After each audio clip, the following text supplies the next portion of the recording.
Hello everyone, welcome back to tell. ఈరోజు Saturday.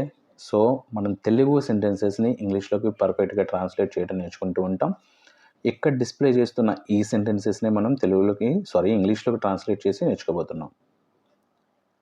So మీరు ప్రతి ట్రాన్స్లేషన్ చూసే ముందు మీరు ఓన్గా ఫామ్ చేయడానికి ట్రై చేయండి. ఎన్ని సెంటెన్సెస్ని మీరు కరెక్ట్గా ఫామ్ చేయగలిగారో కామెంట్స్లో మెన్షన్ చేయండి, నేను కూడా తెలుసుకుంటాను. So without getting any late, let's dive into our today's class.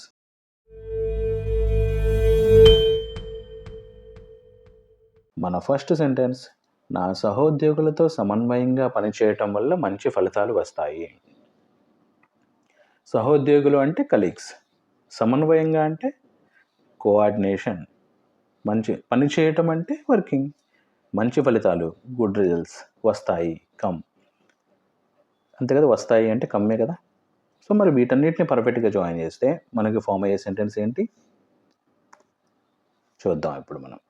Working in coordination with my colleagues leads to good results అని ఫామ్ అవుతుంది. దీని ఎక్స్ప్లెనేషన్ చూద్దాం. సమన్వయంగా పనిచేయడం, వర్కింగ్ ఇన్ కోఆర్డినేషన్, మంచి ఫలితాలు గుడ్ రిజల్ట్స్. సో ఇలా దీన్ని మనం ఫ్రేమ్ చేయొచ్చు అనమాట. నెక్స్ట్ సెంటెన్స్, కార్యాలయంలో ఎవరికైనా సహాయం కావాల్సి వచ్చినప్పుడు లేదా కావలసినప్పుడు నేను ముందుకు వస్తాను. అంటే నేను ముందు రెస్పాండ్ అవుతాను అని అక్కడ మీనింగ్ అనమాట. కార్యాలయం అంటే ఆఫీస్, ఎవరికైనా ఎనీవన్ సహాయం హెల్ప్ కావాల్సి వచ్చినప్పుడు నీడ్, నేను ముందుగా అంటే ఫస్ట్, నేను అంటే ఐ, ముందుకు అంటే ఫార్వర్డ్, వస్తాను కమ్. సో ఇది కదా మనం జనరల్గా చూస్తే ఒక్కొక్క వర్డ్ని కనుక మనం చూస్తే ఇది మనకి బ్రెయిన్లోకి వచ్చే వర్డ్స్. వీటిని పర్ఫెక్ట్గా ఒక సెంటెన్స్ ఫ్రేమ్ చేస్తే ఏమవుతుంది అదే ఇప్పుడు చూద్దాం. Whenever someone needs help in the office, I step forward first. So నేను ముందుకు వస్తాను, ఐ స్టెప్ ఫార్వర్డ్ ఫస్ట్. కార్యాలయంలో ఎవరికైనా సహాయం కావాల్సి వచ్చినప్పుడు whenever someone needs help in the office, నేను ముందుకు వస్తాను, ఐ స్టెప్ ఫార్వర్డ్ ఫస్ట్. ఇది ఇందులో ఉన్న సెంటెన్స్. నెక్స్ట్ సెంటెన్స్, సమయాన్ని సరిగ్గా ఉపయోగించుకోగలిగితే ఉత్పాదకత పెరుగుతుంది.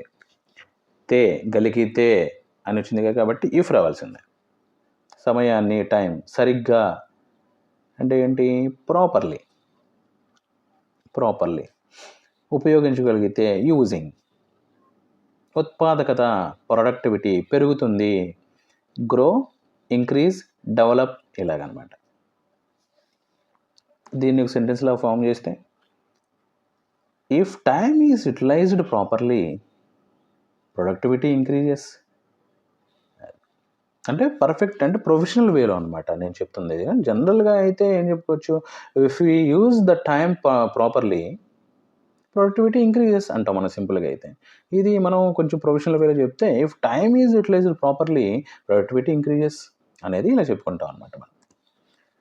సమయాన్ని సరిగ్గా ఉపయోగించగలిగితే if time is utilized properly ఉత్పాదకత పెరుగుతుంది, ప్రొడక్టివిటీ ఇంక్రీజెస్ అనేది ఫామ్ అవుతుంది. ఒక కండిషనల్ సెంటెన్స్. అంటే ఇఫ్ అని యూజ్ చేసామంటే అది ఖచ్చితంగా కండిషనల్ అవుతుంది. ఇలాంటి కండిషనల్ సెంటెన్సెస్ కోసం నేను సపరేట్గా ఒక వీడియో కూడా చేయడం జరిగింది. మన గ్రామర్ వీడియోస్లో ఆ ప్లేలిస్ట్లో ఉంటుంది, గ్రామర్ వీడియోస్ అనే ప్లేలిస్ట్లో ఉంటుంది. ఒకసారి అందులో కూడా చూసుకోవచ్చు మీరు కండిషనల్ సెంటెన్సెస్ నేర్చుకోవడం కోసం. నెక్స్ట్, ఇది ప్రాజెక్ట్ విజయవంతంగా పూర్తయిందని కస్టమర్ నుండి మంచి అభిప్రాయం వచ్చింది. ప్రాజెక్టే విజయవంతంగా, సక్సెస్ఫుల్లీ పూర్తయింది, completed. Customer means customer or client నుండి, ఫ్రమ్, మంచి, గుడ్, అభిప్రాయం, ఒపీనియన్ అనాలా, కానీ అక్కడ ఫీడ్బ్యాక్ అవుతుంది, సెట్ అవుతుంది. ఇక్కడ అభిప్రాయం అంటే ఒపీనియన్, కానీ ఈ సిచ్యువేషన్లో ఫీడ్బ్యాక్ అవుతుంది, వచ్చింది. గివ్ అంటే అతను ఇచ్చాడు కాబట్టి గివ్ అని అవుతుంది మనకి. దీన్ని పర్ఫెక్ట్గా ఒకసారి జాయిన్ చేస్తే మనకి ఏం ఫామ్ అవుతుంది, the customer gave good feedback that the project was successfully completed. So మనం అంటే మనకి ప్రాజెక్ట్ ఇచ్చిన వాళ్ళని కస్టమర్ అనలేం కాబట్టి క్లయింట్ అనుకోవచ్చు. The client gave good feedback that the project was successfully completed. So ఇలా మనం చెప్పుకోవచ్చు అనమాట. కస్టమర్ కన్నా క్లయింట్ వాడటం అనేది కొంచెం పర్ఫెక్ట్గా, కొంచెం ప్రొఫెషనల్గా బాగుంటుంది మనకి. దీని ఎక్స్ప్లెనేషన్ ఇక్కడ, ప్రాజెక్ట్ విజయవంతంగా పూర్తయిందని, that the project was completed successfully. Customer నుండి మంచి అభిప్రాయం వచ్చింది. The customer gave good feedback. ఇలా మనం చెప్పుకోవచ్చు అనమాట. మనం నెక్స్ట్ సెంటెన్స్, ఏ పనినైనా ఆసక్తిగా చేయగలిగితే అది భారంగా అనిపించదు. అగైన్ ఏ కండిషనల్, గలిగితే అని వచ్చిన ఇఫ్ వచ్చింది అనమాట. ఏ పని మీన్స్ వర్క్, ఆసక్తి మీన్స్ ఇంట్రెస్టింగ్, చేయగలిగితే డూ, అది భారంగా అనిపించదు. బర్డెన్, భారం అంటే బర్డెన్, అనిపించదు డజంట్ ఫీల్. చూద్దాం ఇప్పుడు. It won't seem like a burden if you can do any task with interest. It won't seem like a burden if you can do any task with interest. సింపుల్గా మనం చెప్పుకోవాలి అంటే if you can do, if we లేదా if you can do any work interestingly, that doesn't seem burden. ఇలా మనం చెప్పుకోవచ్చు, అంటే ఓన్గా మనం ఫామ్ చేసుకుంటే అలా కూడా చెప్పుకోవచ్చు. కొంచెం హై లెవెల్ ప్రొఫెషనల్ వేలో చెప్పుకుంటే it won't seem like a burden if you can do any task with interest అనేది మనం ఎలా ఫ్రేమ్ చేసుకోవచ్చు. దాన్ని సింపుల్ వేలో చెప్పుకుంటే if you are we can do anything interestingly that doesn't seem interest burden, ఇలా మనం ఫ్రేమ్ చేసుకోవచ్చు అనమాట. సో ఇలా కూడా అనమాట. If any work is done with interest it does not feel like a burden అని కూడా మనం ఇందులో ఎక్స్ప్లెనేషన్ చెప్పినట్టు కూడా ఫామ్ చేసుకోవచ్చు. ఇలా అంటే మన వే ఆఫ్, అంటే మనం ఏ సిచ్యువేషన్లో మాట్లాడుతున్నాము అనే దాని మీద బేస్ అయి ఉంటుంది ఏ లెవెల్ ఆఫ్ వర్డ్స్ మనం సెలెక్ట్ చేసుకోవాలి అనేది. సో ఈ సెంటెన్సెస్ని ఇలా మనం ఫ్రేమ్ చేసాం. పర్ఫెక్ట్గా మీకు అర్థమైంది కదా.